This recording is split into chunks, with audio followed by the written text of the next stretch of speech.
the More Life podcast.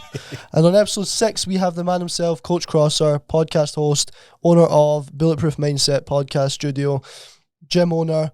We get in deep into his life, how he came up from being an NPC, BT, outreach, open reach, worker to having his own PT business and smashing it in the business world. So we go into a few other controversial topics. So yeah. Sweet. Get your popcorn out and enjoy, cunts. Started. Perfect. Coach Crossar. How are we? Yes, good. Thank you for coming on, my man. Take 6. Yeah, take fucking 10. Obviously, usually a host, but you're our guest today. So we'll start off. Who is Coach Crossar for the people listening? So I'm just an average guy that wants to help people with their health and fitness journey and has stumbled across his own fucking podcast studio. I think when I break it down, it's that simple. But it's funny because people call me coach all the time. But I was saying just before that I'd cut at the start that actually came from the corporate workplace, and that's where I actually discovered a wee bit more purpose in life. I thought, right, make money. And I thought, what do people get in call centres? And I heard the number, if you answer phones all day, you can get £21,000. I was like, I'm set for life if I get that shit. So I was saying I was about 19 at this point, so my value of money for me was very poor. Like I didn't in a year, 21k. 21k in a year. I'm thinking that's baller. Like where yous are at just now. Like I wish I had that perspective at the young age you had, because my concept of money was way off. And I thought the only way you could make money was being in a good job, climbing through the ranks. I think that's a lot of pressure that comes from parents and that sort of stuff. Like their generation is definitely job for life, 30, 40 years with a company, good benefits, good pension. And I just get caught up in that. I didn't think there was anything else.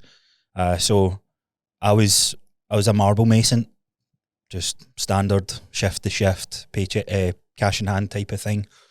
And lifting heavy marble fireplaces up and down stairs. Was right into the gym at the same time. But when I looked at personal training when I was 17, 18, I thought to myself, I was like, you can't make it as a personal trainer. There's no old personal trainers. I was like, that's a bit of a shelf life. Not thinking in the world of business, it can be changed and you can have so many different revenue streams with it. So I just thought, right, what can I do? And I was like, I can sit in my arse all day and answer phones. I was like, easy peasy. So I applied for Sky, got rejected, applied for BT, and never heard from them for 2 years. And I got a job in John Lewis call centre. That was meant to be like you were a partner. That's how they sold it. You got bonuses every year, like a couple of £1,000 bonus. And I was like, imagine getting £1,000 at one time. So that kind of was the attraction for getting that job. So I'm sitting doing that job, dead easy, answering phones to wee old dears, like, how much is this bedding in this store? Easy peasy stuff, like stress levels of what a job can bring. Obviously, I'm going from a very manually laborious job to this call centre work, which you're just having banter with people like on phones and hello. Like honestly, was some of the easiest to this day the easiest job I've done. And then I got a phone call from BT 2 years later. You applied for this apprenticeship. We want to see if you can come in for an interview. I thought to myself, nah, I'm okay. I'm quite comfortable where I am. And the woman was like, look, it's a really great opportunity. We've not hired apprentices in the office in 15, 20 years. The salary's 28 grand. And I was like, 28? I was like, cool, I'll be there Monday. Cha-ching. That was a proper intensive interview process, in fairness. There was like 50 people every single day, and it was pure team building activities and all that. And I think this is where I didn't realise it at the time, but the gym played a big part in my confidence. I could always speak to anyone. Naturally had some sort of leadership that's came from sports and all that. You know, that way when you play sports, there's a lot of carryover that you don't realise when you're such a young kid. So smashed that out of, I think, about 200 odd people that were in that interview process. 15 years got selected. And that kicked off my journey in the corporate world. And I thought, right, cool. This is where I am. So your apprentice wage was like 13 grand, but then it jumped up to 22 and then 28 by the end of like a 4-year cycle. So in my head, I'm like, right, cool, this is me set for life. So before we move on, I want to quickly ask, because you said about what age were you when you had the perspective that you couldn't make it as a PT? Straight out of school. So like 16, 17? 16, 17. I was very sporty in school. Like academically, shit at everything else. PE, easy peasy. Like I was weirdly enough, I played basketball and I just fucking loved that shit. Baller. I know. I was like, I like that idea, the American type of culture and all Can that I sort ask of though? stuff. So, like, because obviously your current perspective now compared to what your perspective was then is obviously different. You're now a fucking full-time coach, different ventures, etc.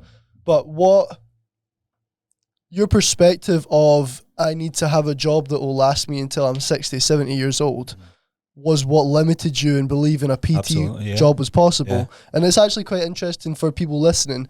A lot of people do base their job, their career path off of being able to work until they're 60, 70, which is fucked. Yeah. Obviously, you're not doing that now. You're looking at scaling your business, building a team probably in the future, all that kind of stuff. Yeah. Different ventures, the podcast studio, all that kind of shit.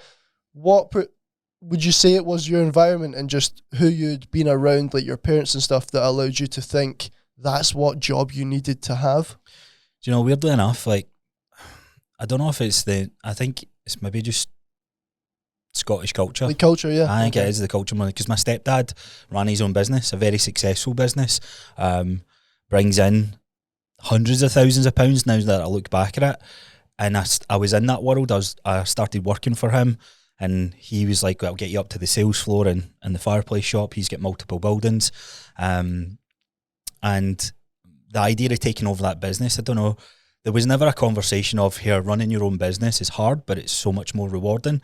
It just, for me, my mum and dad split up and all that sort of stuff. So I feel parenting wise, there wasn't a lot of guidance. It was sort of like, and I would never change it for the world.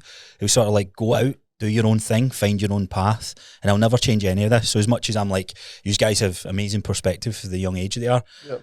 I'll come on to it in a sec, but I'm glad that I went into the corporate world because it's made me the person that I'm today, and it's made me an actual better businessman, a better entrepreneur, a better coach, to be able to through the opportunities that I got through the corporate world. So I was always hungry. I was always driven for something. I like competitiveness. So when I went through that interview process, when I went through that interview process and you come out the other end, you're buddied up with like senior managers in the company.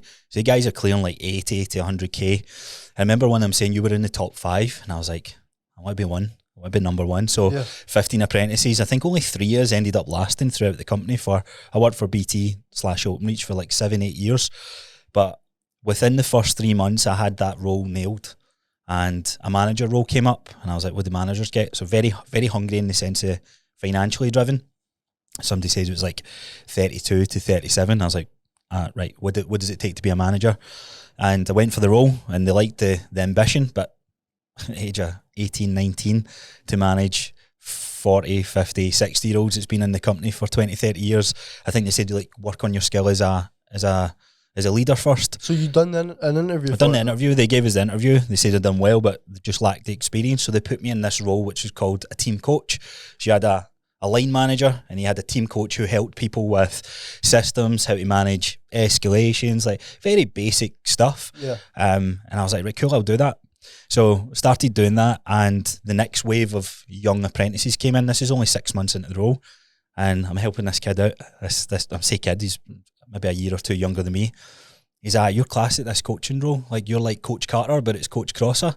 I was like, I fucking like that name. So that name stuck with me. It became my gamer tag on Xbox. It became my Instagram handle. It's just something that I liked. I liked it. I liked the idea of coaching. And it was always in the pursuit of becoming a line manager. Fast forward through it, all this, like Jill, so my wife now, like we're together at this point. We're a year or two. I've been going out just over a year. And she was at uni, and I think again this is where your insecurities come out, because when you're in a new relationship, you want to impress them, and all her friends are at uni, and it's like, oh, what does Dale do?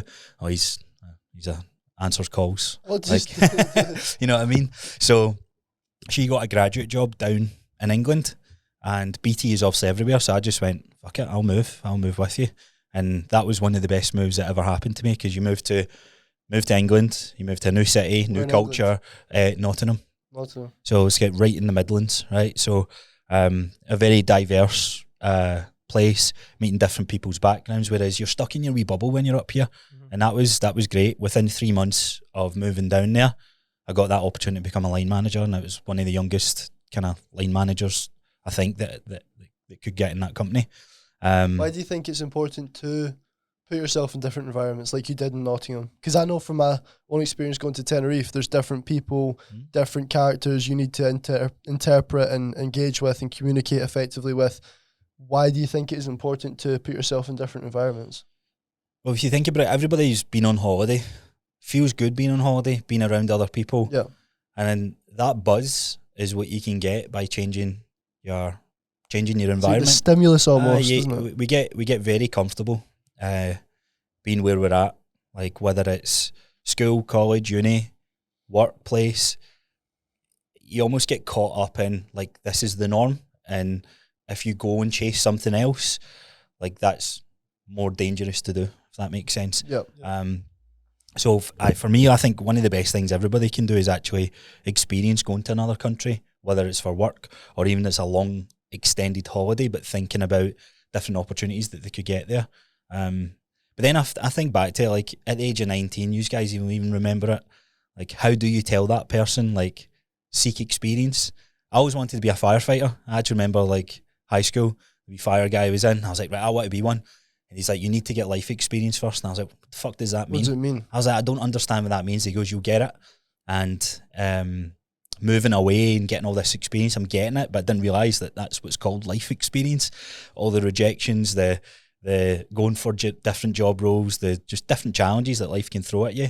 If you stay in the same place, you're unlikely to get as much challenge. So if you're constantly putting yourself out there and going to different things, you're getting different perspectives and you're meeting other people as well. Yep. If you go to school, college, uni, and then you end up working in the same place of the people you went through life with, you've got a very biased outlook on on life. I'd say your belief system's so limited. But I would say if you're the age of like 18, 19, what you consume is so important. Like what you're looking at online, the podcast you're listening to, that's probably where you're going to get most of the wisdom. You're not going to be hanging about with fucking millionaires at 19 unless you're like in Dubai doing mad things. So consumption's a big thing. And one thing I was going to say to you there was, you got into that BT, like your vision's very, very limited. You're not thinking millionaire, you're not thinking any of that stuff. No, I'm thinking like 30k, I'm set for life. So, and again, this isn't like offending anyone, right? I don't really care too much if it is anyway, but it's a bit of an NPC kind of comfortable kind of vision perspective that you had. The bit that I want you to speak about is when the fuck did, because we met you at a fucking property event that cost us all like $4,000 to go to. So not used it once. So how do you get from like Nottingham NPC kind of mindset vision to, bro, you've done a madness now. Do you know what I mean? But this has only happened in the last 18 months, 2 years. So yeah, so I only left there at the age of 28. So I'm talk 30 about the now. switch. So yeah, so the switch was probably gradually happening throughout my 20s, and I think this is the thing that everyone gets caught up. Like, you need to, I think your 20s is all about this, like this sort of experience. Where you are now probably wasn't where you were a year and a half ago. It's forever evolving. You're just gathering reps and you're just going, right, what is it I actually want? And that's where you've created this brand, More Life. Like it starts clicking more. Yep. So for me, we're down in Nottingham. It's great. I'm shit hot at my job. I'm getting praise for it. I'm getting recognition for it. I'm getting rewards for it as well. And I'm getting playing into this idea of, right, cool, I'm getting a wee bit bored now. I don't think I can take my leadership skills any further. What's next for me? Right, it'd be a step up, site manager or area manager. And they sort of roles only come up when the person leaves. That person wasn't going to leave. So me and Jill actually was going to travel. We were going to go to Australia, got our visas. And unfortunately her mum fell ill. She got diagnosed with breast cancer, and I put a spanner in the works. She's all good now, but at that time we didn't know what was going to happen. Couldn't just leave. And Jill's really close with her family, so it wouldn't have been fair for her to go. So we ended up making the decision to like try and move back home rather than staying in Nottingham. We ended up there for 4 years, and I had tons of opportunities in different roles and got to see how the corporate workplace really worked, how the politics work, how senior management operates, how business operates. But I just thought, and it never crossed my mind to run my own business. That was never happening. However, one thing that we have access to today that I didn't have access to back then is how advanced social media is. So in that time, in Nottingham. I'm listening to a podcast called Mind Pump, fitness podcast, and it's 3 guys, personal trainers, very successful personal trainers for 20, 30 years, ran their own business, and now they run a successful podcast. So I'm listening to them, and I'm like, man, that sounds quite cool. And I'm working out. I do a bodybuilding competition. I'm doing fitness feats and working on my strength, different modalities. Really, really interested in this whole lifting weights component. And I find myself training. I start training in the morning during this period because training at night, I started becoming inconsistent because it was so busy. And I thought, you know what, let me try train first thing in the morning. And I found myself turning my earpods off, working out, trying to listen to the PTs that were coaching their clients. I'm thinking to myself, man, what a cool job they have. And I'm thinking, what do they get? Oh, they get maybe 20k. And you're trying to look up online. It's no telling you. Nobody tells you how much money people make. And I'm like, am I prepared to take less money? And I'm like, nope. And I'm constantly, re-educate. I'm just constantly getting bombarded with every podcast episode. I'm bought into more and more of the idea of becoming a personal trainer. So I'm like, that sounds class, that sounds great. So anyway, we're looking at a plan to move back up home, and Jill gets a job back up here. I didn't get a job up in Scotland until like maybe a year later, but I got a job in Sheffield, which was 4 days on, 4 days off. This was the cushiest deal that I've ever got in my life. So I was on, in terms of salary wise, right, I was on 27k, and every year you get an appraisal. 5%, 10%, that's how it defines you.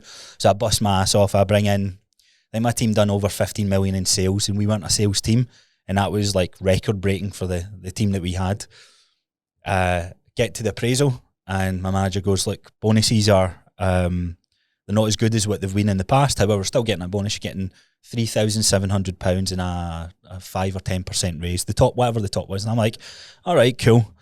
There was then another young guy that we were like her right hand and left hand men of the site, and he's like, oh, I get 4,400 in my pay. And I'm like, how? So she could dictate what I got, and that was the realization, or the seed that got planted to go, nah, fuck this, I'm gonna look for something else. So I looked at NBT and got this job, 4 days on, 4 days off, night shift, 12-hour shifts, 2 day shifts, 2 night shifts, 12-hour blocks, and you sat in front of a screen. And if shit hit the fan, you would get it sorted. So say in your phones, like say when EE goes down, like it was them that dealt with all the back end stuff. You never done anything technical. You just phoned someone in the offshore team, woke them up in the middle of the night. This server's down. Can you work on it? And you'd manage it, right? Most of the time I spent watching Netflix, and my salary went from 27k to 44. Like that at the age of 22, 23. So remember, this is me still very financially driven. I thought, easy peasy. I was like, can't believe I've landed this role. I knew that wasn't going to last long, but I wanted to see if I could make it work because Jill's moved back up home. I obviously want to move home. So we gave up the house that we had in Nottingham. We moved up, and I started sleeping in my car. So I'm not paying for a house. Like, I'm working for 12-hour blocks. And I was like, I'll get a Pure Gym membership and a David Lloyd membership. I'll chill in the spa and I'll brush my teeth and everything in the, like, Pure Gym's 24/7, so I can get showered and all that. So I do that for about 6 months, and then I got another opportunity up in You've kind of skipped in past Edinburgh. those 6 months, so like, So what just the in fuck that was 6 months, like? just hustling, man. Where was Jillian at this point? So she's home.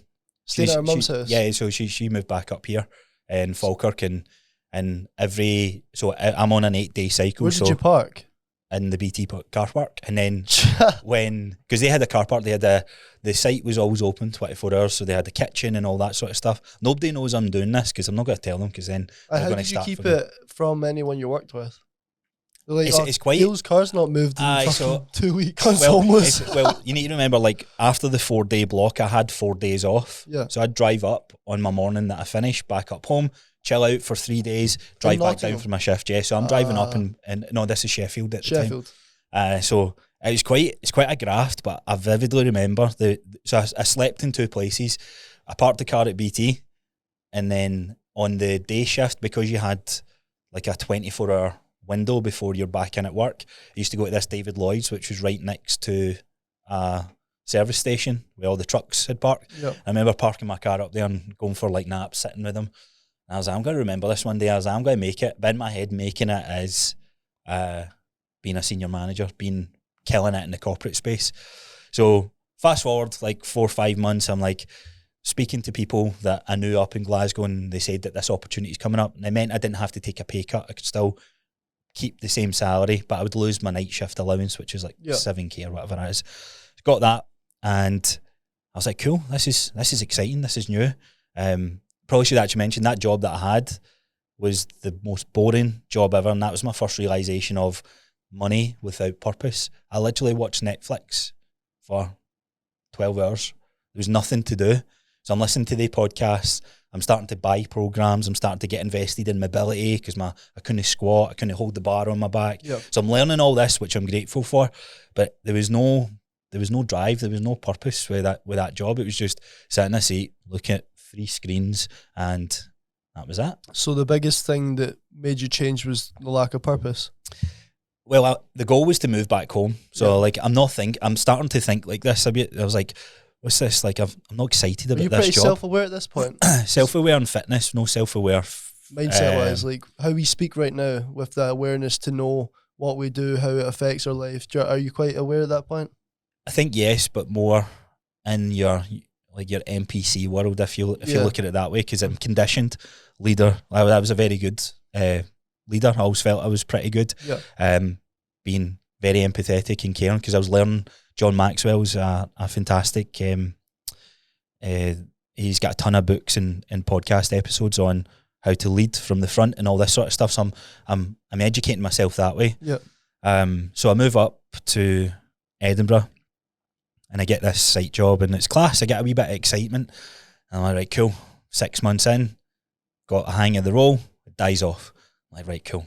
Maybe you just need to jump from position to position until you start climbing the ladder. Yep. So again, I applied for COVID hit, and we just moved into a beautiful home. Like, if I would actually class that as, if I look at what dream home I would thought I would have in my 20s, I got it.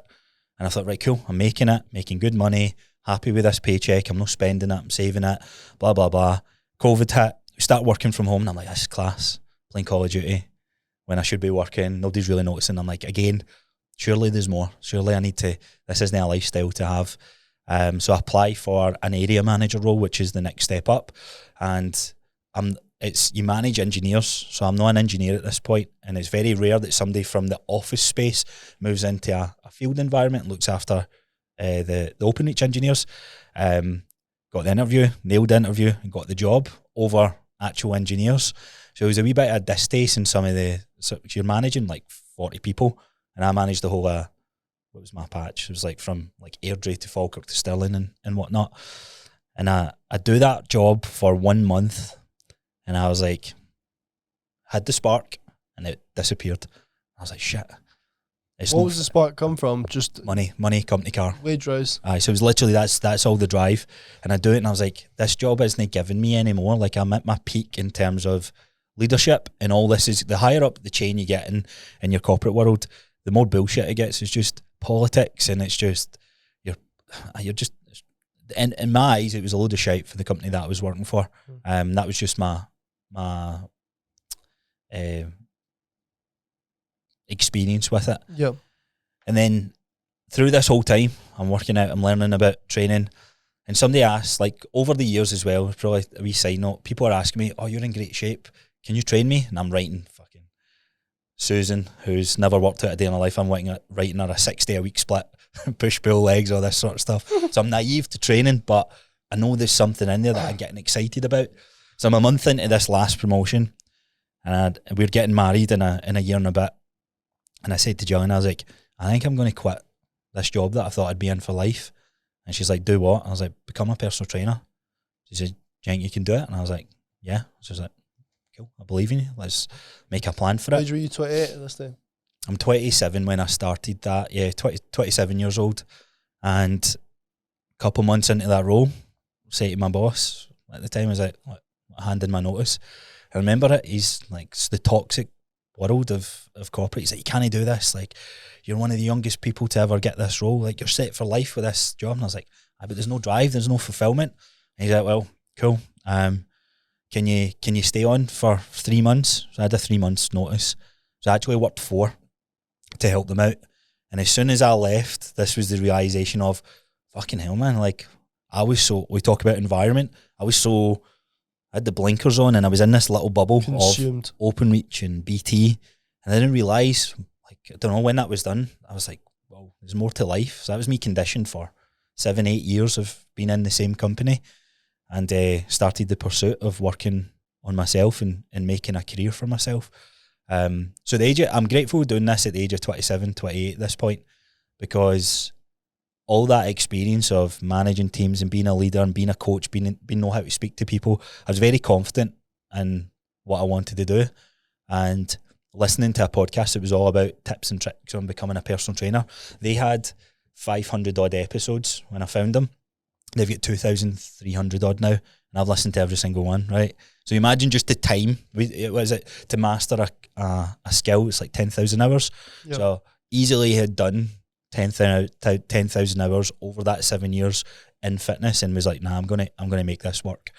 And there was always a bit of me, if I don't, I can always get a job back in the corporate space, but I was very committed and very driven for it. So that was the game plan at that point. So your priorities, obviously, at that point, a lot of what you've said was like money orientated. Throughout your daily life at that point, did you still have like your health as a priority? Did you still keep on, because you said you're still in good shape? Yeah. So weirdly enough, how was your mental state at that point? Mental state was, in terms of fulfillment, were you actually fulfilled in your life? Fulfilled, probably, it's that whole concept of you work Monday to Friday to live for the weekend. Were you aware that you weren't fulfilled? Do you know what I'm saying? No, this is what I mean. I didn't know what fulfillment was. I didn't understand these terms. So until you were educated, you didn't even really know. I was like, seeing the last couple of years going through things, I'm like, that makes sense why I done that. That makes sense why I wasn't driven. Or I was always a driven guy, and I think that's what translates from the gym. You go in, you try and do a lift, you're not good at the lift, you practice the lift, you get stronger, or you try to do a weight, you can't do the weight, you do more reps, learning about programming, all this different things, learning about mobility, working on myself physically, which then carries over to this mental aspect, because I'm challenging myself in terms of going into a new role, new environment, new people, and I'm working on these skills of communication and all this sort of stuff, and that then pays me well. That the dividends that I get back from that, which I don't realise come at a point in life when I need them the most. You're running your own shit. Yeah. So started, got my personal training coach, and I'm like, I'm fucking buzzing for this. And I knew straight away, I'm just going to walk into gyms, and I'm just going to walk up to the owner and say, look, here's my experience. Here's what I want to do. Can I work in your place for free? And went to a place in Gym 24, and I still remember the conversation. I thought everybody knew who this podcast was because they're massive. And I thought, if I can open with that line, surely, like, if they're in the fitness space, they'll know who they are. He's like, I've never heard of them. I was like, shit. I was like, right, cool. How do I get myself? You fucking I was like, you kidding? So the place that I went into was a family-run business. They had just opened. And my work ethic was always super, super strong. That's another thing that's probably not touched on. The corporate space, I always found myself, I was the first one there, last one to leave. Don't get paid more, but I actually remember some people saying to me, like, you don't get paid more for this, but see, by doing this, the higher ups, the seniors, the managers, they'll notice that, and I'm like, cool, I'm going to impress them now. I'm going to make them known that I'm the fucking hard working kid here. Yep. And that work ethic going into that gym, I knew I could sell myself on that. And I remember I was in there learning about the business, cleaning, doing all the shitty tasks, and he went to pay me a month in. I was like, I don't want paid. He said, what do you mean? I was like, have it as an IOU. I says, I just want to understand the gym operation, because I want to grow my brand as a PT. Having a good financial job before this allowed me to set up a gym in my garage. So when I had handed in my notice and I was working for 3-4 months, I was actually training people as well. So I was training friends of friends, and then friends of friends referred a friend, and I was like, this is class. And they're like, let me pay you. And I was like, cool, I'll take £10. £10 a training session. I'm like, I can't believe people pay me money to train them. What a fucking dream job. And I'm sure we all feel it when we get that first client. You think training's easy. Like, it's easy for us. We pick up the skill, we pick up X, Y, Z, and you go, right, okay, we're going to do a squat. The person does a squat and you're like, the fuck was that? That's not what I told you to do. So you're then working on mobility drills. Like, oh fuck, their ankles are tight. What do you do for a job? So you're starting to learn the actual craft of becoming a trainer, becoming a personal trainer. So I had like 3-4 months of buffer with that. So I knew going into a gym environment, I was very confident of training people. I don't know why, I always was. I trained Jillian for the whole relationship. So that again kind of helped me with that confidence going in. And a month into that role, I was like, right, I'm going to start working on my brand. I'm just curious, see when you were in that kind of NPC, I don't like to say NPC role because, again, some people might aspire to fucking be like that, right? But what kind of conversations were you having? Obviously, you played COD and things like that, but like, was it just bullshit? Because when we speak now, it's good conversation about good things. Here's the weird thing. You've never been in that type of environment, and you're not. Nah, so not at all. I know what you're probably thinking kitchen, so from the outside looking in, you think, just very, I don't know what the word is. I just feel very, like the only very thing stubborn, very like not wanting much from life. But see, in reality, there's some fantastic people that. Well, mate, look at Cole Campbell, bro. Aye, like there's some fantastic people in the corporate space that we're in a different generation from them. So a lot of people that I was leading was 30-year-olds, 40-year-olds, full family, very happy with 2 holidays a year and getting the weekends off. Like when's the last time you took the weekend off? You know what I mean? Like that lifestyle a lot of people desire. And I was like, cool, that's what they want. They're happy with that. But there is a lot of people who take the piss. Like 6 months sick pay. Like the amount of people that abuse that in the workplace. That's mad, yeah. Just bullshit reasons of no drive and no experience. There's a lot of that does happen. But I think that's where it gets the bad rep of this whole NPC. The reality is there's some good heart and souls in there that like that is their definition of success. They're happy with. Yeah.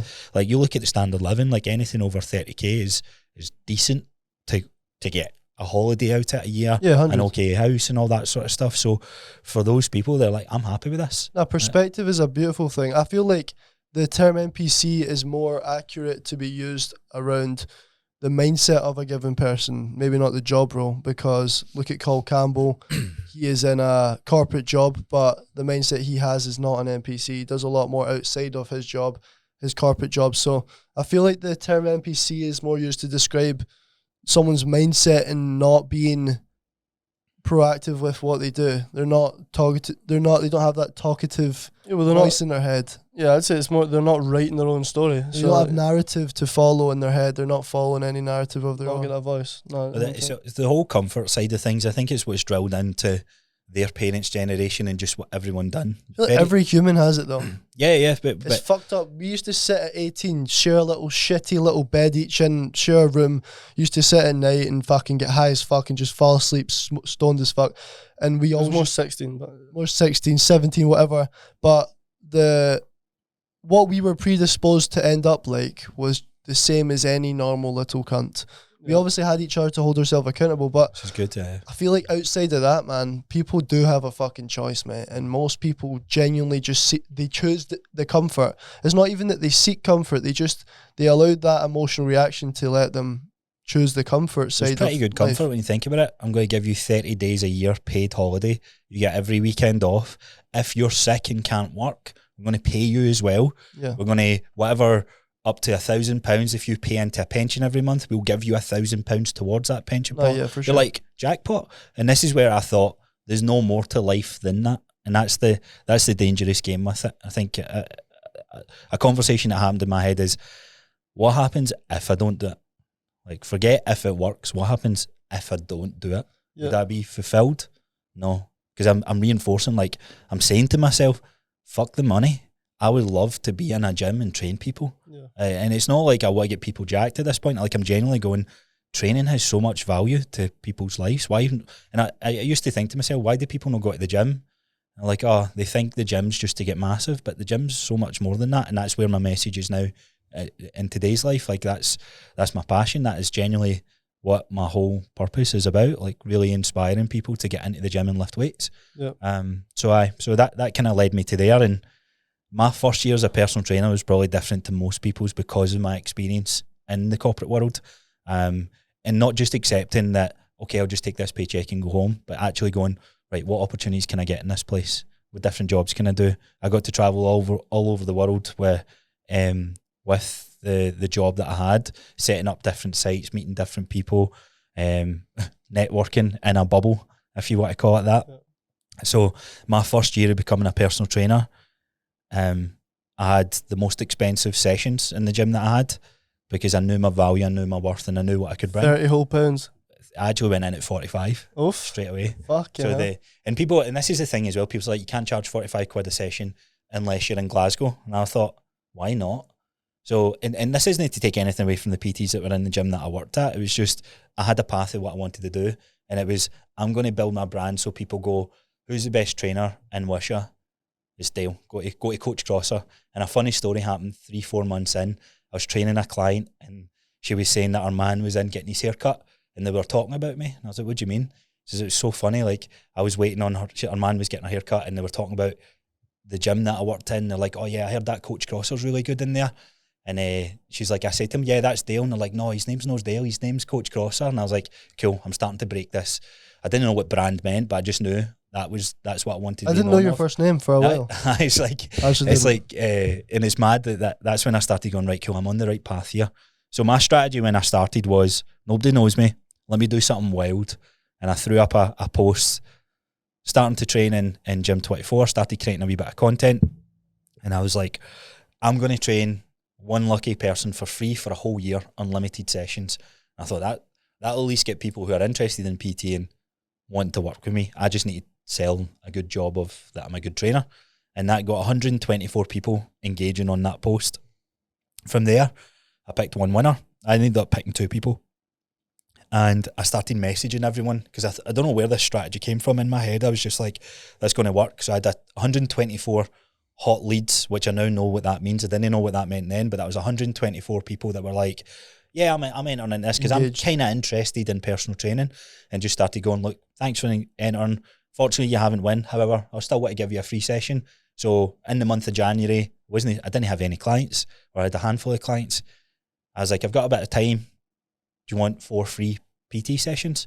What's the catch? Like, no catch. I just want honest feedback at the end of it. Because in my head, I seen something on social media. It was like, when a restaurant's empty, you're a wee bit hesitant to going in. And I liked the Mind Pump guys. Like, they drilled into me, you are a walking billboard when you're on that gym floor. So I was like, if I'm always training someone, that's going to get me leads. And I done that for the month of January. I was doing 40, 50 sessions for free in the month of January every single week. By February, I had full books. I had 30 plus paying clients. And I was like, holy shit. That actually worked. And I actually messaged people saying, look, I'll train you for free, but I couldn't fit them in. So I ended up having to say to some people, like, really sorry, if I get some space later in summer, I'll do it. And that sort of wave continued until my wedding, which was later that year in June. So I'm 8-9 months into personal training. I go away, I'm doing 50, 60 sessions a week at, some people I discounted it with, so 30, but majority were 45 for 1 session a week. Those who paid 2 and 3, I discounted it a wee bit, just as you do. And making good money, go away on holiday, and was like, oh shit, I didn't get paid this week. And this is my first realisation of, like, self-employed, the hardship of trading time for money. And I'm like, oh crap, there must be a better way to do this. And online coaching is a word that's floated about. Didn't really appeal to me because I was like, I need reps in training people. And I listened to Rich Dad, Poor Dad. I'm like, cool, property sounds like a good thing to get into. So I come back, Richard's post pops up. I'm like, cool, I'll go for that. Sat in that course. Also, we paid a lot of money to sit in that course. And day 2, I was speaking to $4,000. What did you get out of the course? For £4,000. It re-emphasised my path. I was about to divert. Speaking to us, what? Like, you guys were in the fitness space. I actually remember the day we met, you're like, what'd you do? It's like personal trainer. I was like, oh, me too. And I was like, oh, that's class. I'm like, cool, maybe we're all thinking the same. And I remember going, like, we were talking about the people that we want to help and how the fulfillment we get from helping people. Yep. And that just stuck with me. And I remember sitting on the course on day 2 when we're talking about buy-to-lets, and I went, fuck this. I was like, we thought we were going to be deal sources. See the letter you write to yourself, the year there? Yeah. Oh, you have now smashed 100 grand in property sales. Well, I said, you've done it. You've raised $1 million in property and all that. See when You've I done got a it. deal with Richard Dixon. See when I got the letter back, mate. I ripped up and binned it, mate, because I was like, that's a fucking joke, man. So Like, my letter, and I think this is maybe this is just experience, this is just age, and I think all of that corporate. So obviously, I'm a good bit older than you guys, but I got to the end of that and see writing that letter. I wrote to myself, I want to have one of the biggest health and fitness podcasts in Scotland, and I want to be helping people change their lives when it comes to fitness. Didn't write anything about property. Oh, really? Because I knew by day 5 I've got the letter. It's at home. I'll send a picture so you have you the can blue throw up in the light pen, podcast. like looking at the letter. you wrote. No, I swear to God, because at the end of that course, I was like, nah, I actually want to be a personal trainer. But that wasn't solidified until what was about to happen a month later. So I was leaving that course buzzed. We're ready to kill it. Deal like, sourcing. I was like, I'm going to, and don't get me wrong, I wrote in that letter, have flipped 2 properties, and me and Brian met, and then we sourced the property, and we were just about to invest all the money that we had into it. And my client said to me, says that my husband wants to speak to you. I was like, all right. And her husband's Scott Allen, who owns Rivals. I was like, cool. So we sat down, and he's like, look, I'm getting a building in Airdrie. It's huge. I don't need the next space. I can use it, but do you want to run your own gym? And I was like, nah, I don't. Like, JD's just opened, like, competing in the gym world. I'd already experienced through working in the gym that I had, the stress that he was very open with how much he made, how much he brought in, the hours, the tax, everything. Like, he was an open book with me, and he fortunate enough that he was teaching me that. And I was like, I don't want to run a gym. I used to think I wanted a gym, but it's not worth it. And then I thought to myself, I was like, studio. Like, I came and saw the space. This is where we are now. And I was like, okay, and I started having this vision of where I could be. I remember one of my first clients saying, would you ever own your own studio? And I was like, yeah, 5 years down the line. And here's me not even a year into PTing, getting this opportunity.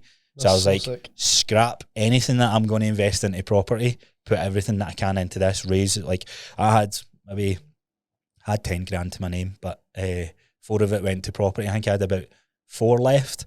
And then I was like, I need to make this work. It's not I need to, it's that I'm going to make this work. And here we are, a year and a bit later. So have a podcast studio, different services. Yeah, it's just kind of branched up. What do you do then? What's all your services you provide? So I want to be a trainer first. This is my heart and soul. I fucking love helping people. I like the message of helping people, but I recognise where I want to go next with my training side of things. I want to outsource to a videographer. I want to have someone shooting content for me, because that ties up a lot of your time. We know ourselves how long it takes. Yep. And yeah, I could take on 5, 10, 15 more clients, but then that's also quite heavy loaded on the work. So I thought there must be something else to this. And my wife, she's a great marketer. So I was like, set up like the studio, started renting the studio out. Not even advertised this, but this just through referrals and word of mouth. A lot of people now use the studio. So I want to grow this side to hire those people that I can then use in my fitness business and pivot that way. So I do that. I've got the podcast. I think me and James definitely have the biggest health and fitness podcast in Scotland. I don't think anyone puts out as much content as we do, and month by month we get more listens and more listens. Might not be the biggest. I don't think we can piss against Stephen Bartlett or anything like that, but the goal is to have the biggest fitness podcast in the UK and kind of branch out that side of things. And the good thing I like about with James is, like, when I sat down and said, like, I want to do this podcast, you prepared to do it for the next 10 years? And he's like, yep. I was like, cool. That's all I need to hear. I didn't even know him that well. Like, our relationship, like, we'd only known each other for 2-3 months, but I made a big bet to get into the world podcasting with somebody that I didn't know, and it's panned out pretty well for us, luckily. So yeah. So why? Obviously, from speaking to you, you've chosen to target the demographic of older clients.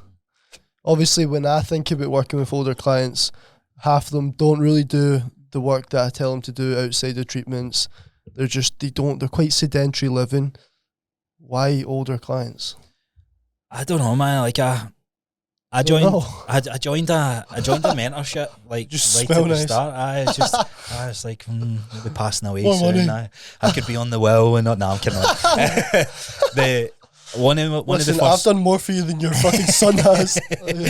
No, you're gonna give him money. The most powerful client journeys that I had at the start, I was training someone to become a better athlete at American football, and I was training Jill's mum, who was recovering from her breast cancer surgery. Right, there were 2 people, and I stupidly joined a mentorship too early because I didn't have any of this perspective. You can't really get the most out of your mentorship without experience and perspective. And we're on this call and he's like, get good at who your ideal client is. And I piped up, I was like, I don't know who my ideal client is. He's like, what type of clients have you got just now? And I was like, well, I'm on a gym floor. I'm taking anybody that wants to train with us to find out who my ideal client is. But he's like, who do you like training? And I was like, I said, I've got this older client, I've got a super young client, and I really like them both. He's like, pick one. I'm like, it's a load of shite. So I just started working with people, and then I got another older client. Somebody came to me. Oh, so you just disregarded what that cunt said? I didn't like the idea of just niching down. Okay. Because I was like, I need to get reps in. I need to get experience. And let's be honest, that social media is a big part of it, and older clients don't have social media. So I thought, right, I'll work with some young clients and I'll just take whatever's coming to me and I'll do it for a year, and then I'll work out what I need to do. And bit by bit, got a client over the age of 50. I got a client that wanted to train for her 60th birthday. I started working up this experience and history of, wow, this is actually more enjoyable to train, because the young, naive person of like, yeah, I just want to get jacked, want to get massive, like that didn't interest me of where my training was going. I'm not dispelling it, because I think there's a lot of value in it, but the one I was really enjoying training was, right, Moira, you came in last week, you couldn't even break parallel because your knees were so sore, and working on mobility, working on their ankle, and them coming in going, do you know, I have so much more energy. I'm like, right, cool. So I played into this bigger message, this higher purpose of, here's somebody that's went 50 to 60 years of their life not doing a single thing physically, like creating physical resistance in their life. Yeah. And we've just done it for 2 weeks, for 2 days of that week, and you're seeing a massive difference. I was like, I wonder what would happen to our world, society, if more people just started lifting weights a wee bit more. And that's where that message started to play in. It's crazy. Just a quick story as well, like really quick, I'll tell us quickly, right? In college, I had an old client, 86. I would go in sometimes and he'd pissed himself and stuff. Like, this guy was really old, knocking on death's door, man. He was 86, right? And when I weighed him initially, I had to put in 70-ish kg because he couldn't fucking stand the scale like steadily, right? And then at the end of 10 weeks I worked with him, one session a week. I had like a little tiny football. I was getting him to squeeze between his legs to activate his adductors, just activation pretty much. Get him to stand up, slowly sit down in a chair. After 8 weeks of seeing him once a week, he was walking about with his stick in the air. Fucking mental. I fucking love these stories, because let's be honest, training younger people, training people for aesthetics, it's very simplistic and boring. Why do you like him though? Is there sympathy involved? I don't know, like there's more, I don't know, it's more rewarding. Like, I'm not doing this. Why is it more rewarding though? Because you're changing somebody's life. Are you changing somebody's life because they go from having a soft physique to a ripped physique? That's why I take a deeper approach. You're kind of dramatically changing their lifestyle though.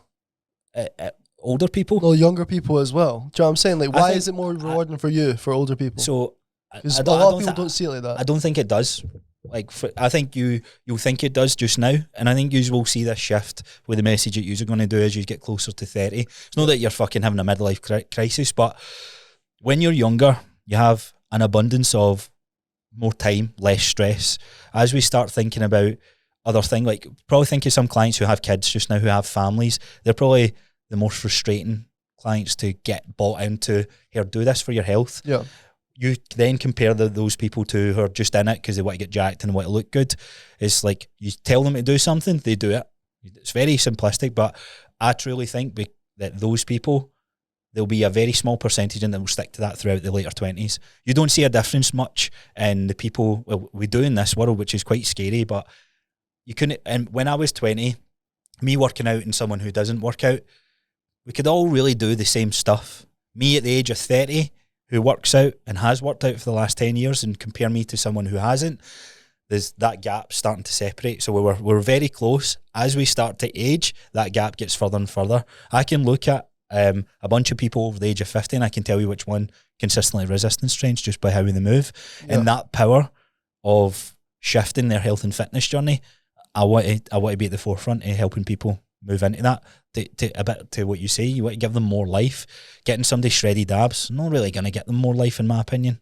Yeah, but see, the shredded abs, that's class, because I disagree. Yeah, I disagree as well, really purely based on... Let me quickly make a good point, right? It's solely how you deliver your service. No, but like, if we're just talking basically on someone being soft and getting a six, that's completely changing life, because what you need to do to get a six-pack, discipline, the fucking certainty you build into who you are, and the evidence you give yourself to take the action. I had a boy the other day, and he's like sound boy in it. I've just onboarded him as an online client. He's like, mate, see going into the gym and curling fives, mate, I fucking hate it so much. And he was like, it's just the cards I've been dealt. Obviously, I've not got the body, but when I'm curling those 20s, I'll have proved to myself that I don't need to be like this. It's like you either accept your fate of being like a small, soft, skinny cunt with no confidence, no certainty of who you are, or you get a coach and go on a journey and become that guy. So I would say, yeah, it depends who you get on. Yeah, you could make a 12-week transformation with someone, they get a six-pack, and then 5 years later they're still not sticking to it. But that's why when you're saying it's how you deliver your service, we take a much deeper approach to people's vision, purpose, and like really dig into who the fuck they are. Yeah, not just a six-pack. See, when you break it down, the only reason and this is the great thing about podcasts, like I'm not right and you're not right. No, if you and can we're not wrong, it, right? Yeah, it's opinion. It's opinion, it's bias, and this is the best way to communicate fitness or health and fitness. Hear this side and then hear the opposing argument. Make your own fucking mind up of what sounds more important to you. You might be speaking from a different context. Exactly, but we could argue. But me personally, the experience that I've got, I was skinny kid high school. I ran like fuck. I wanted to get jacked. I spent 7-8 years trying to get jacked, and then get bought into Simian Pandas, all the fitness influencers my era growing up, and followed their programs. And by the end of it, going, man, I missed that back workout, or I missed the arm workout a couple of times over the 12 weeks. That's why I'm not as jacked. Rerun it again. So you're playing on. I'm also building up massive insecurity in how my body image is. So you're take the scenario, your client there feeling embarrassed to curl the 5s, wants to curl the 20s. What's wrong with the 10s? Like, why is the 10s? Like, the fact that he's in the gym is the most important factor. The fact that he's working on himself is the most important factor. And this is where I'm at in life with fitness. So me personally, the gym can be seen as quite a toxic place from the outside looking in. If the whole messaging on, look, you can get shredded, you can get jacked, you can get this by the gym. If that message worked, more people would be working out. But they're not. They simply not. And I think if you compare physically looking better or getting physically stronger, the better message to me is to get physically stronger, because what that does, it gets you physically looking better. If you chase pure aesthetics, it's been a shaky path for me when I was getting into bodybuilding. I've been the most shredded I've ever been, and I lost my erections because how lean I got. My appetite in relationship with food was fucking terrible. I was hiding food, hiding snacks. I was lying to myself. I was lying to the people around me, all because I'm looking in the mirror and going, I'm not shredded enough. And I look back at those pictures now and I was like, fucking hell, lad. Like, yeah, you actually look pretty jacked. So that fucked me up for 5 years. Fucked me up. It took me a long time. That I agree with. And that's the dangerous path with, I'm not saying going from soft physique to a more lean physique doesn't have value. It absolutely does. But how you go about it, like you said, there's a mannerism and how that breaks down. And that's why I like the older client, because they don't care about looking good anymore. They're just like, I can't get up off the couch without my back hurting. I'm like, I can help you with that. And the thing that I don't tell them is, you're actually going to get, I've got many clients I've worked with where them going into their 60th birthday, their 65th birthday, their 70th birthday, they've felt better, they're stronger, and they look better than they did going into their 50th. You can't do that with somebody that's 22, like 22 years old, and going, like, they've only got 3-4 years of experience, seen their body changes. And to me, I like that better. I feel like it's all context based. Absolutely. Because where you're coming from is just a different context to what Kyle's saying. So, because I feel like either way is life changing. It's just based on who the client is. So if they're older, they do look for more longevity in their movement, their functionality. When you're younger, you're probably a little bit more ego based.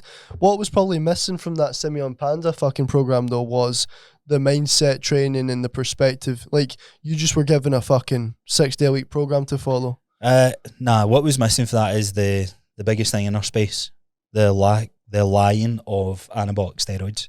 Simple as that. Yeah. Like, Simian Panda is no natural. Unrealistic expectations.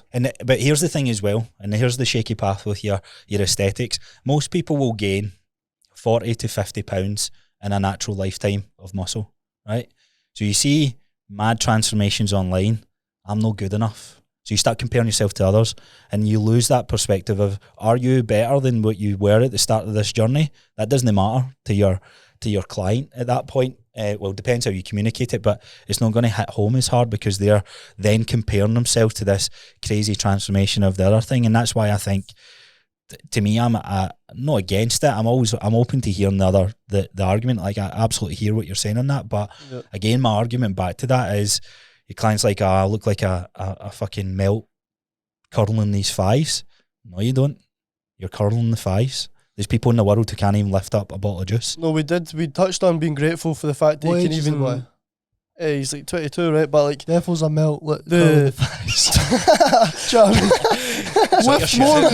No, lift fucking more. Listen. Because this could be misconstrued, and obviously, like, again, if your why of why you're going to the gym is as shallow as looking different, and it only goes as shallow as that, I don't work with you. Like, I don't work with people that only want to change how they look. So, like, it's I'm ego, not though, isn't it? When you break it down, it really is. It's an ego thing. You said it there. It's always going to be ego driven. But the point you're making is, you get lean and you want to get lean. Like, there needs to be a deeper why than fucking just looking different. There generally does. And the reason why I argue about looking different gives you much more than just looking different is because of the confidence, the certainty you build in yourself, the evidence you give yourself, that you can actually become a better version of yourself. Like, it does trickle into other areas of your life. But no, the why needs to be deeper than just looking different. Absolutely, 100%. There needs to be an intrinsic driver, 100%. Aye, that's the message. And that's really hard with younger people, I've found, because it's hard and it's simple when you break it down, and that's really where you can make your impact, absolutely. Yep. But that's why, like, for me, the older clientele with that, 2 times I've been at my physical peak, I guess, if you want to call it. One for a bodybuilding show and one for my wedding. And this is actually an interesting story. So I'm training clients, I'm a personal trainer, wedding's coming up, and I throw up in my story a picture of me top off. I'm fucking lean, I'm strong, I just deadlifted 230, no wraps or anything like that. I'm squatting good and my joints are feeling good, and I'm eating 3,500-4,000 calories. I throw up this picture and I'm like 10 weeks to the wedding, shredding for the wedding. And one of my clients came to me, and this was an older lady and very self-conscious and very like hated the gym. Actually, like, is yo-yoed her whole life, and has gave me, I'm like the last line of defense before this lady just gives up in her fitness journey. And she said to me, she's like, why you try to get more shredded? And there was a realization at that point. I was like, you know what? You're absolutely right. I'm like caught up in this world that I'm trying to please other people. Yep. On social media. I'm trying to compete with Sebum and all these different people instead of going, am I happy where I am? And for me to get leaner, I have to drop my calories, increase my steps more than what I'm already doing, and put a wee bit more stress in my body, when in reality, I'm in a good fucking place. Like, is that worth the trade-off of an extra % body fat off? No. I think it comes down to your intention, because a lot of people are full-time bodybuilders. I think most of them are controlled by their fucking ego or insecurities. Deeply insecure, man. I don't think it's ego. I think it's insecurity more than anything. But then, like, insecurity, and then the ego needs to kind of come into then mask the insecurity. Do you know what I'm saying? I think getting lean is good, right? Like, do you feel like anyone actually bodybuilds like with like just, I'm obsessed with like the science behind getting bigger and yeah. No, I was just about to make that point, and this might close me off to working with anyone that wants to compete for a show, and I'm glad, because I don't want to do that anyway. But I think there's something like kind of weird and gay about wanting to be so lean and tense up with a pair of pants on the stage. It was for me. I just for me, it was attention. Wee cocky balls look like a wee fucking chest, looking like a knuckle in your pants, mate. I just like, there's something. So yeah, like, obviously, for example, we had Lewis McFarlane on. That cunt, his condition is mad. I seen him on his story the other day, but he's obviously like fit, runs and all that kind of stuff. But see people like, well, his output on a daily basis. Am I prepared to do that? No, but does that mean I can't be lean or be confident or be strong? No. Yeah. Absolutely not. That's there that you tip and throw it. It's more the man thong thing. Yeah, it's like you're pure. Tan. Yeah, there's something to me, right? I feel like how is there an intrinsic, really deep why you want to get dick skin lean, put your life in the line, damage your health to be huge and veiny on a stage with thongs on and tense up in front of other guys. I respect it. Also, I do respect the condition and the hustle that you get put into it, but I just, there's something about it that I don't fully understand it. Aye. Yeah, I don't fully understand why the fuck people have this, I want to be that guy holding the sword. Like, For what? I personally don't really, I fucking can't get my head around it. I'm not saying it's pure weird and gay as in that's like it, full stop. That's how I got into fitness. Like, I was like, right, how do I get bigger? So who do you look at? You look at the big guys, you look at the bodybuilders, and then you're looking at their training splits. And when we all start lifting, you literally go into the gym the next week, you see gains, you're like, fuck, this is working. You start playing into the idea that you can look like them. Yeah. And then you start going, oh, I'll throw a picture up. Well, I get 60 likes. I normally only get 10 likes. Yeah. And then you get caught up in the world of social media and attention. Yep. So for me, my identity became this shredded guy who competed. And as soon as I lost that shredded look, I was insecure as hell. I was going to say, I can't show my physique anymore, or I'm going on holiday in 2 weeks or 6 months. I need to be peeled for that because I'm known as the shredded guy. Yeah. And you're almost this shell of a fucking ornament. Well, like you're going on stage to be judged by someone else to tell you that you're not big enough. I know. If you think about it logically, it's also subjective. it's so thinking about it logically as well. You've got wee guys sitting judging you that probably aren't lean, right? They're sitting going, right, okay, his pecs aren't big enough. Yeah, he looks better than him. It's just that I think if the why you've got is that though, does that not lead to some kind of mental health issue at some point? Because when you're not that lean fucking guy and your full identity has been then what are you? So have you got of your body parts just now, have you got any insecurities? I've got no calf muscle. Right, so imagine, right, you're trained, you then buy into competing, right? You start competing, you train your calves because you need to grow that muscle group because you know that's your lagging body part. You smash it, you kill it, you program well, you see improvements in your calf, you stand up on stage, you get marked down. And number 4 has no calves. And it says to you, you need to work on your calves is a lagging body part. That emphasises your already insecurity on a muscle group. Yeah. And that's why taking the focus away from looks has to be the gameplay in my eyes, because you can only add so much muscle naturally. So, but you can get people hitting strength PBs no matter what age they are. That's a good point. That's where powerlifting, bodybuilding, powerlifting wins every single time. They've got value, connection to the muscle group, training hard, tempo, squeeze, muscle groups, isolation, physically sculpting your body. What a fascinating thing we can do.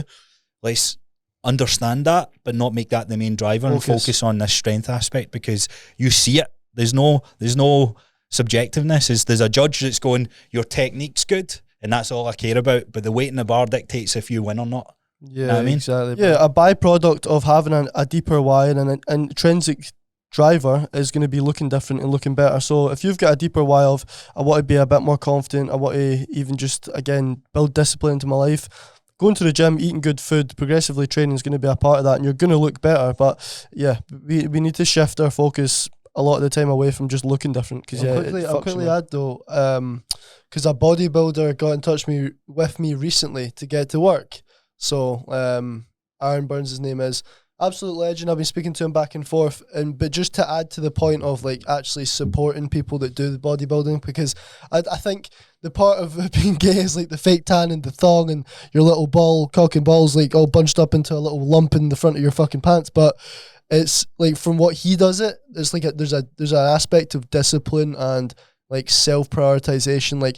Him doing that, I see it clearly gives him drive to want to push forward in other areas of his life. He said he's got kids, all that kind of shit. So he wants to be an inspiration for them and all so that. He'll see the motivation and get the discipline and the fulfillment through that. So, and that he might have no insecurities and just want to do that because that's where he wants to spend his time doing. So I feel like there is different perspectives of that, I would say. I think we're all riddled. I would argue against the insecurity. I think we've all got insecurities that drives us to do what we want to do, 100%. Whether it's making money or whether it's competing in bodybuilding. The bodybuilding side of things, I think if you compare any other sport or any other pageant, whatever you want to call it, however you want to label it, bodybuilding definitely takes a level of work ethic and discipline and skill beyond any other modality of training. So when it comes to fighting, for example, I've seen fighters, and we obviously, you and you said Nico in here, when it comes to the nutrition side of things, it's very temperamental.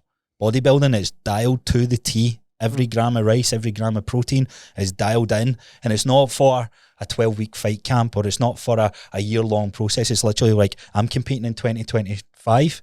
every single day on the lead up to that day, I'm going to be as disciplined as I can towards that. And that's like the ultimate fucking delayed gratification. But then the argument becomes, for what reward? Yeah, what's the deep why? I would love to PTs. get Number 4, please come to the front. PTs do it though, because it gets their attention, and it's almost like they have the authority to now talk about they do.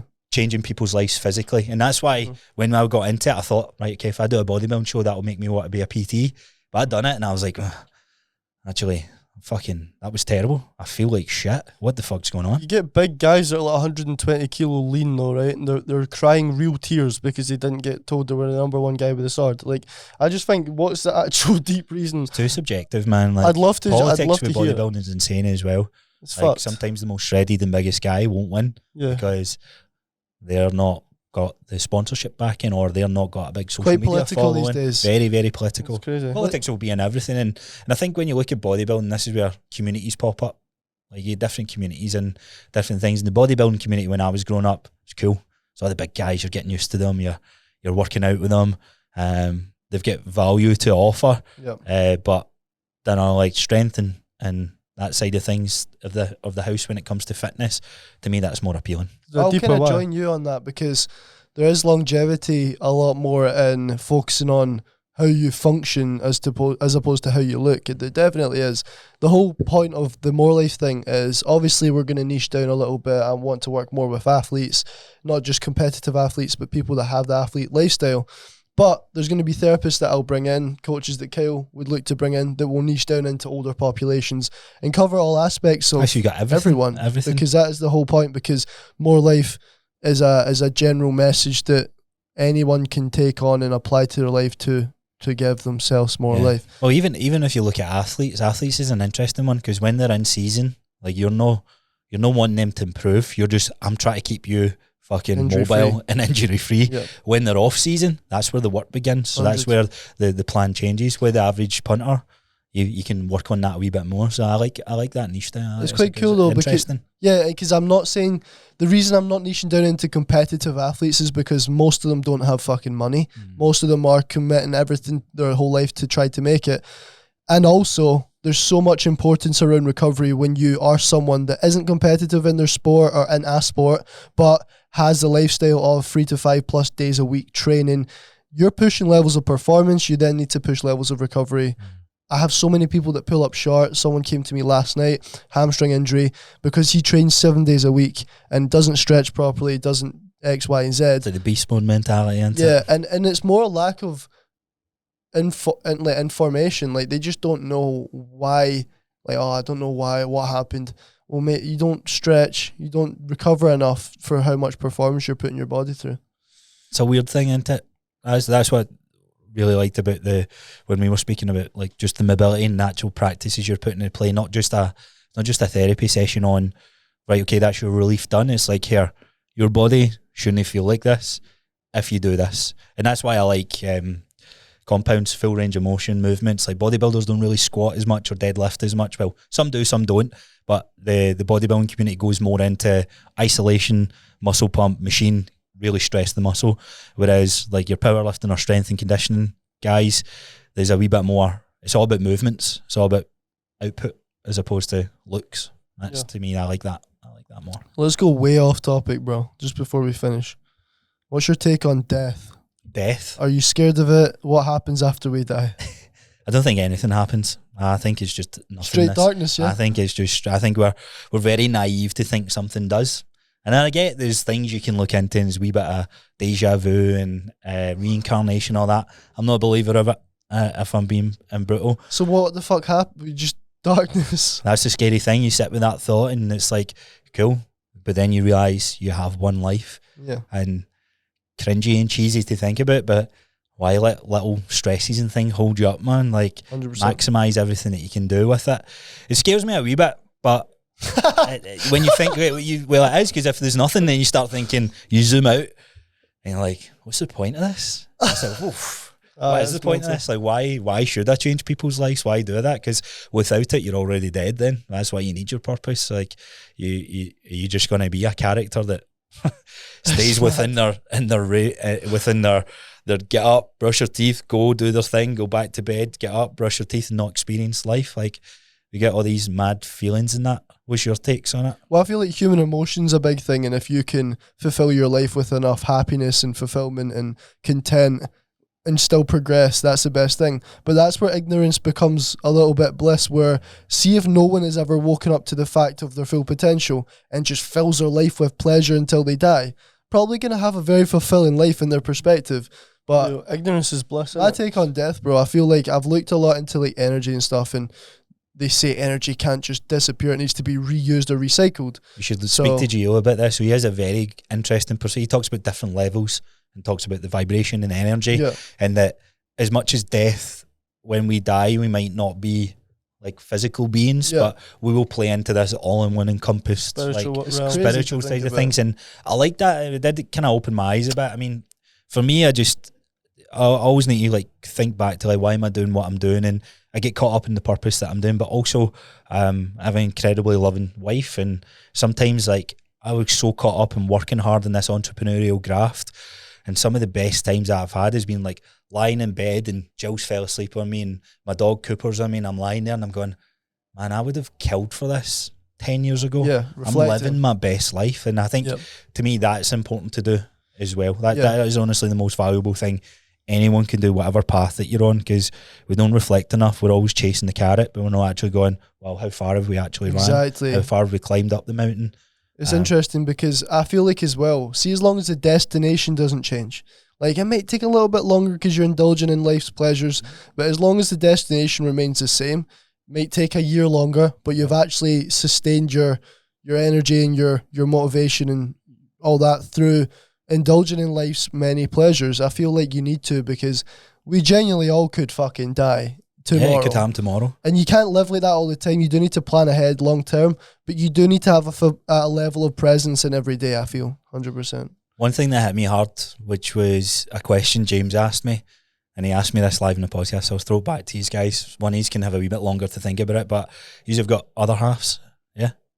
I don't like that statement, but we got girlfriend or girlfriend or whatever you want to call it, or like maybe the person might actually be your mum, or like it might be each other. But say you had a 60-second phone call with them and they were about to die, I was like, what would you say to them? And I was taken back with that, and I was like, well, how would they die? And you go into all that, and it's like, holy shit, that can actually happen.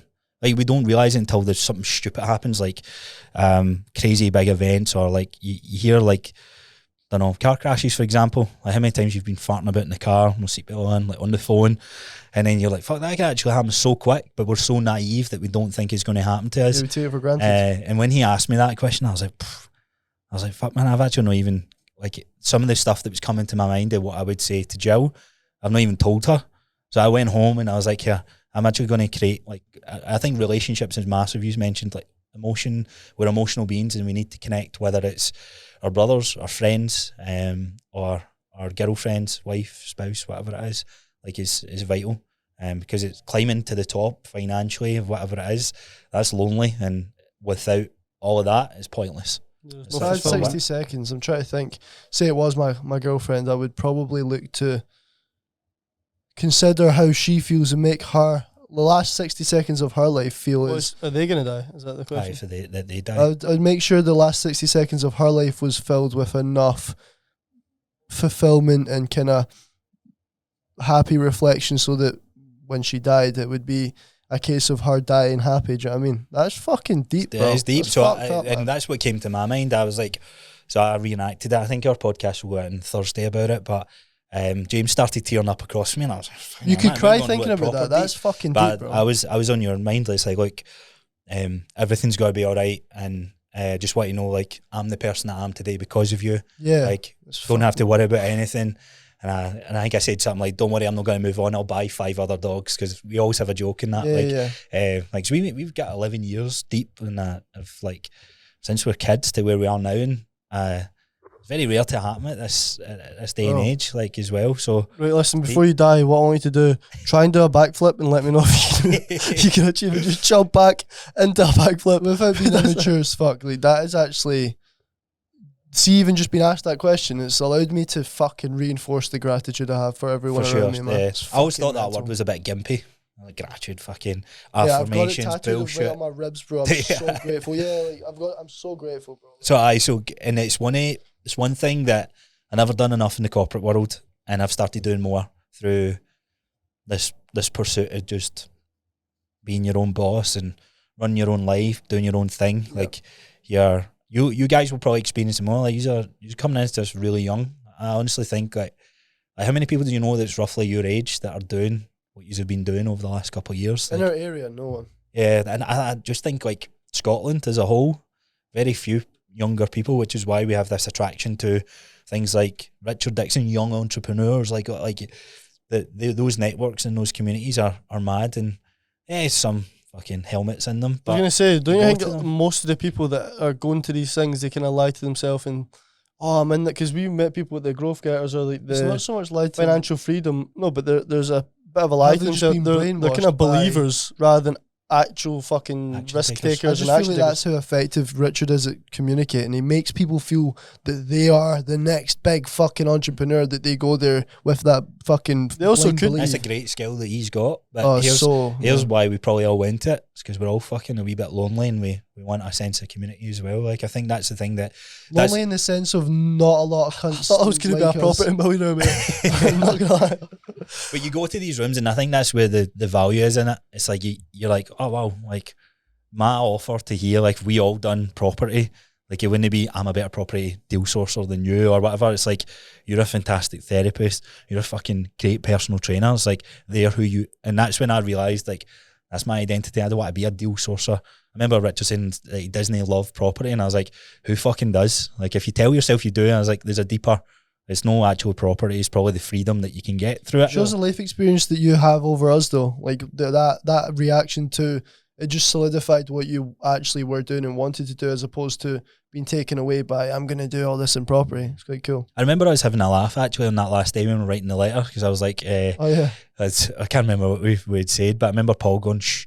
I was like, this is weird. And I was like, right, cool. Let me actually think, like, what do I want out of this? And it's like, I've got everything I need out of this. And I was like, right, cool, I might do a wee bit in property, and I still will. Yeah. But it showed me that paying to be in rooms is a great stepping stone, but ultimately your network is what you do. So, like, we met through that. yeah. Do we need to keep going to masterminds to grow our network? No, it's like doing the things that we want to do. So meeting Gio, for example, is Yep. being a good human being, being a good cunt. And there is some weirdos that you meet, and you get a feel straight away. You're like, we'd never be close or friends. Like I can be pleasant and proper with you, but Yeah. there's only so many. I actually found that being in some of these groups, I was like, there's too many people in here for me to care about everybody else. I need to put myself first.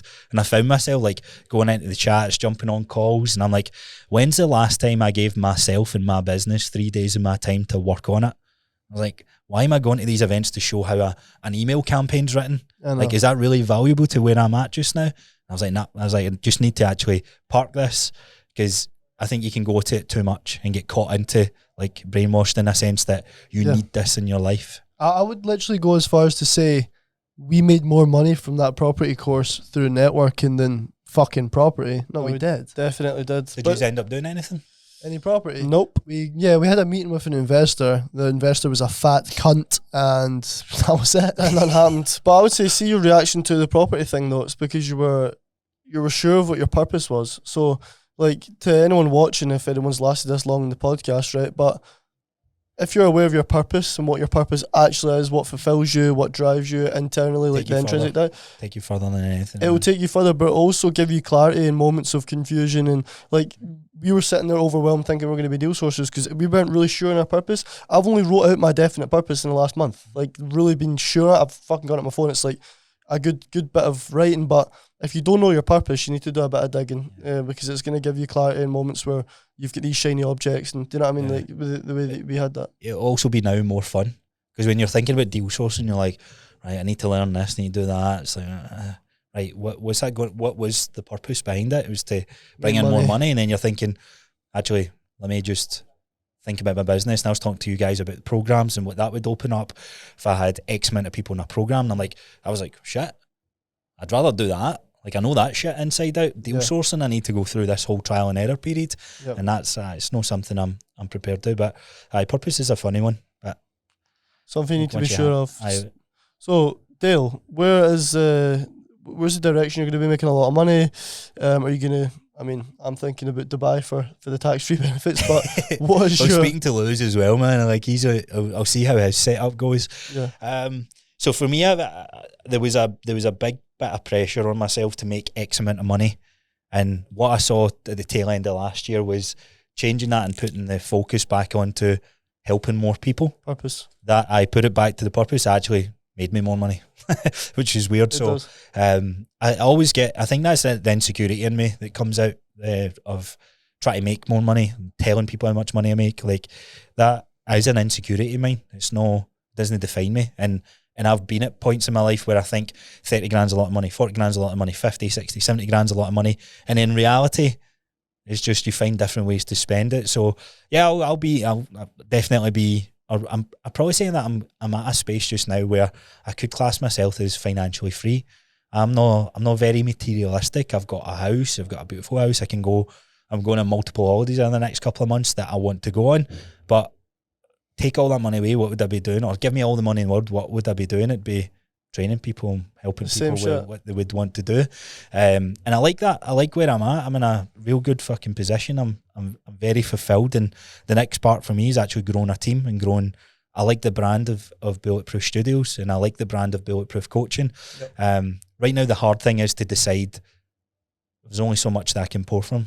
Like I'm one person, and what is it that I go after just now? So I'm going to let James do the coaching side of things for a wee bit. I've got a handful of clients that I've got on, but I'll probably not take any more clients on for the next 3 months and really double down on the studio side of things, the marketing agency side of things, and get Gillian to a point where she's ready to come on board. And I've got my brother doing a bit of work for me, and that to me, I'm like, fuck man, my brother's stuck in, like, he works for the council, and me and my brother, we're tight as anything. Like we're not exactly close to our family. We don't have bad relationships, but like when I see him going through something like challenges of, I don't know, his health, for example, he's got weird shit going on inside his stomach. He doesn't know what it is. He's going back and forth with the NHS, and it's like, I want to be in a position where we can go private. And so I started giving him money, and he's able to do that just now. So I want to bring him in full time, like for the editing side of things, because he's somebody that, he's like, how do you find your purpose? And I was like, what do you enjoy doing? And I like something creative. He likes doing thumbnails and all that sort of stuff, and he's getting fucking good at them now. So like, it's great to open up those opportunities for people that are close to me. Class. So that's the goal. Class, how your purpose kind of changes though, because you went from helping more people, NPC, working in BT, and now you're building a team, people around you, creating freedom for them. It's fucking brilliant, man. It's weird when you're in that world, like corporate world, because I was, like you say, like NPC, thinking that, but I convinced myself that was my purpose. I was like, I'm changing people's lives, because without a line in broadband in your house, you're fucked. Yeah. That's how I convinced myself that was my purpose. And it's like, I'm here to like manage my team and get the best out of my team, and also for them to enjoy their work that they come to. So I convinced myself like of that purpose.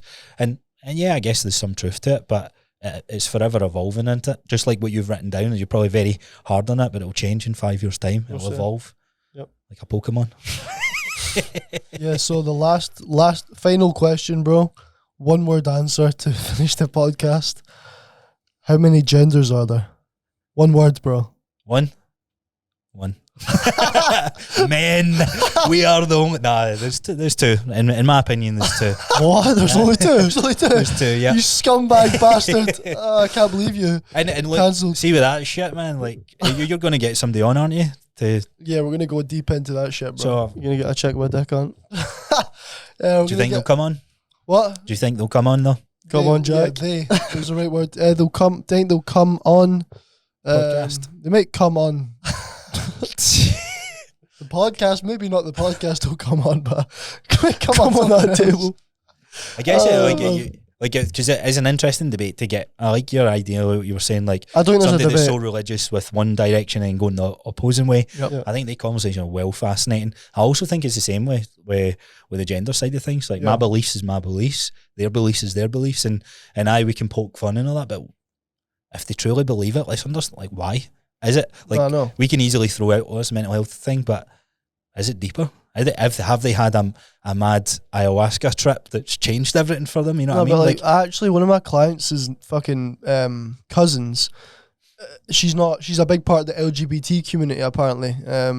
But she's not one herself. She's not lesbian. She's straight. She's got a fucking guy, 2 kids. She's trying to turn into trannies basically, and it comes, I feel like, all from childhood upbringing, a lack of validation, attention, probably neglect, maybe some level of autism, fucking some mental Combination of a illness, lot of stuff. so much shit. Yeah. It's not one thing. I think it's a combination. But if America's fucked for it. They're Yeah. gone. Did you see PBD's? So is it Valorant or what it says? Media company. Valuetainment. Aye. They posted something. A mum forcing her 6-year-old son to get chop his cock off. No, blockers. Getting blockers. You know what I'm put in saying? It's like I'll tell you a funny story actually. So, you know, the whole vegan chat, it's almost the same thing, right? Yeah. We done that 10K on Sunday. And I seen a woman and she had vegan runner as her t-shirt. And straight away I'm like, fucking hell, why do you always need to be on her face? Now I thought to myself, you know what, good for her. Hilarious thing happened at the end of this race. So I'm running with Cooper. We get to the end and she comes up to us and she's like, oh, can I pat your dog? And I'm like, yeah, go for it. So I'm talking with her. I was like, how did you find it? And she's like, yeah, okay, it was a wee bit hard, and it was on the tip of my tongue to have a joke where I'm saying, oh, if you ate meat, you would have been able to run faster. And I was like, nah, don't, in case she takes offence to it. And then she got out these treats and she's like, can you have this treat? I'm like, yeah, didn't think anything of it. So she's like, I don't think you'll like them because 2 dogs have rejected it already. So she gave Cooper this treat. And I was like, what a weird thing to say. And she was like, oh, they're vegan treats. And I was like, fucking weirdo. Anyway, 2 seconds later, Cooper spewed it up. And I was like, dogs on it? I was like, man, I wish we actually got into the conversation that dogs are predators, man. They're actual animals. Like, that's where things can get very toxic and swing so far the other way. So that's somebody trying to impose their view on everything. And I think that conversation, whether it's religion or whether it's gender, I think that's... I think we need to have more conversations about it to really understand it and dispel it. Like that, is it right? Is it wrong? We're looking to have like multiple people on the podcast and have these open debates because it's good diving into like the lives of successful entrepreneurs like you and all that. But I actually want to just get open conversations. But wait a minute, so she made your dog weighty. Did you punch her cunt in? No, she'd already left. Fucking bitch. But then I was genuinely thinking to myself, I was like, that was quite immature of me. That was me trying to people please. That was me going, I don't want to offend her, I'll say yes. And she gave my dog a treat that could have fucking properly harmed him. Yeah. Don't know about you, but like my dog's my world as well. Oh no, I It's just choke slam down to fucking nowhere. It's like he's my family. Yeah, 100% so, of my vegan it's stick. interesting. It's mad. Crazy. But thanks for having us on. It's such a class chat. No, you're welcome, bro. Thank you, bro. Welcome. So much Appreciate more. sharing We your could story. go on for like fucking 7 more hours, bro. It's hilarious. But yeah, perfect. If you have listened this long, thanks for listening. And we'll see you in the next one.